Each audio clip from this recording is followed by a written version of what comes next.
Assalamualaikum warahmatullahi wabarakatuh. Halo teman-teman semua, perkenalkan nama saya Gozi Aldabaran Putra MD. Pada kesempatan hari ini, saya akan menceritakan sebuah cerita yang sangat melegenda Indonesia, yaitu Sangkuriang atau asal-usul Gunung Tangkuban Perahu.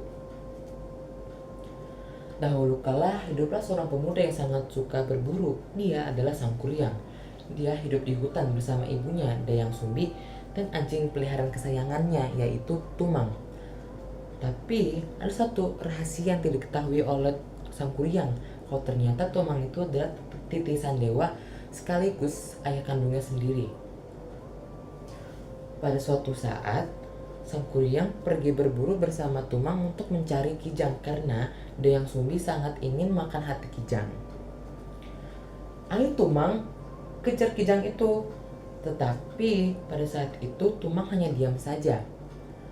Di usia yang sangat muda, Sangkuriang tidak bisa menahan emosinya. Dia pun membunuh Tumang dan mengambil hatinya. Dia pun balik ke rumah dan mengatakan, "Lihat ini Bu, ini adalah hati kijang." Dia pun berbohong kepada ibunya. Setelah mengetahui kebenarannya, Dayang Sumbi sangat marah dan tanpa sengaja dia memukul Sangkuriang tepat di dahinya menggunakan sendok nasi. Plak! Pada saat itu, Sangkuriang sangat marah. Dia pun berlari meninggalkan rumah dengan luka di kepalanya dan juga luka di hatinya. Semenjak kejadian tersebut, Dayang Sumbi sangat menyesal perbuatannya. Dia pun berdoa, bertaubat kepada dewa-dewa. Dan dewa-dewa pun memberi Dayang Sumbi sebuah kekekalan dan tetap awet muda. Tahun demi tahun telah berlalu. Pada saat itu, Sangkuriang tumbuh menjadi pemuda yang sangat kuat dan gagah.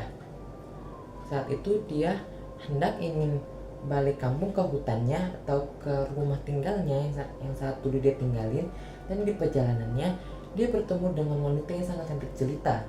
Tetapi wanita itu ternyata adalah ibunya, Dayang Sumbi. Saat itu Sangkuriang pun tidak tahu kalau itu adalah ibunya. "Halo wanita tercantik di dunia, maukah kamu menjadi pasanganku?" Saat itu ibunya pun juga tidak tahu kalau itu Sangkuriang, dan ibunya pun menyetujui permintaan dia tersebut. Saat itu Dayang Sumbi hendak ingin merapikan rambut Sangkuriang. Dengan tidak sengaja dia pun melihat sebuah luka lama yang telah dia perbuat dulu. Nah, saat itu dia pun sadar. Dayang Sumbi pun memberi 2 syarat untuk membuat bendungan dan juga perahu yang besar. Pada saat itu Sangkuriang tidak kehilangan semangatnya, dia pun menyetujuinya. Nah, saat itu Sangkuriang pun bertapa dan dia pun memanggil makhluk roh halus untuk membantunya mengerjakan 2 syarat tersebut. Pohon demi pohon telah dia tebang dan disusun menjadi perahu yang sangat besar, dan bendungan telah hampir selesai. Kedua pekerjaan tersebut hampir selesai. Saat itu Dayang Sumbi panik dan dia pun mengibarkan kain merah di langit dan memukul sebuah batang agar menipu ayam-ayam untuk berkokok. Pada saat itu makhluk roh yang mendengar kokokan ayam tersebut, dia pun menghilang karena sudah pagi. Saat itu pekerjaannya hampir selesai. Sangkuriang pun marah dan dia pun menyesal karena telah lama. Nah, saat itu dia sangat marah. Dia pun menendang perahunya yang sangat jauh dan mendarat di sebuah tanah yang sangat luas.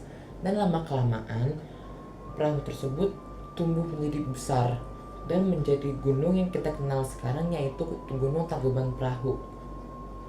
Pada saat itu Sangkuriang pun sangat marah dan dia ingin memburu si Dayang Sumbi. Nah, Dayang Sumbi pun diubah oleh dewa menjadi sebuah tanaman yang ada di puncak Gunung Tangkuban Perahu yang kita tidak tahu di mana keberadaannya. Sekian dongeng yang telah saya sampaikan. Terima kasih. Wassalamualaikum warahmatullahi wabarakatuh.